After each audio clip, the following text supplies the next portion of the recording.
ఇంతకు ముందు piracy cinema ఇండస్ట్రీని కంగారు పెట్టేది. అయితే ఇప్పుడు లీకుల పర్వం పరేషాన్ చేస్తోంది. పవన్ కళ్యాణ్ అత్తారింటికి దారేది సినిమా నుంచి ఈ టెన్షన్ స్టార్ట్ అయింది. స్టార్ హీరోల సినిమాలన్నింటికీ ఈ లీకుల షాకు తప్పడం లేదు.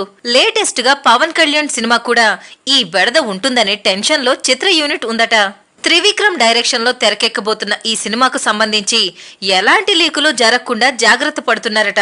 మరోవైపు జైలవకుశ ట్రైలర్ లీక్ కావడంపై ఎన్టీఆర్ కళ్యాణ్ రామ్లతో పవన్ కళ్యాణ్ మాట్లాడినట్టు తెలుస్తోంది. పోలీస్ కంప్లైంట్ తదితర విషయాల గురించి ఫోన్లోనే డిస్కస్ చేశారట. ఎన్ని జాగ్రత్తలు తీసుకుంటున్నా షూటింగ్ నుంచి సినిమా రిలీజ్ వరకు అన్ని విషయాలు బయటికి రావడంతో పాటు ఆన్లైన్ లో రిలీజ్ రోజున సినిమాలు వస్తూ ఉండడంపై కూడా వీరు చర్చించారట. ఇక కఠిన నిర్ణయం తీసుకోవాల్సిందేనని పవర్ స్టార్ నందమూరి హీరోలు డిసైడ్ అయ్యారట. ఇందులో భాగంగానే త్వరలో సినీ పెద్దలతో భేటీ కాబోతున్నారని ఫిలిం నగర్ లో హాట్ న్యూస్ హడావిడి చేస్తోంది. ఈ వీడియో మీకు నచ్చినట్లయితే లైక్ చేయండి, షేర్ చేయండి. మా మూవీ బ్లెండ్స్ ఛానల్ ని సబ్స్క్రైబ్ అవ్వడం మాత్రం మర్చిపోకండి.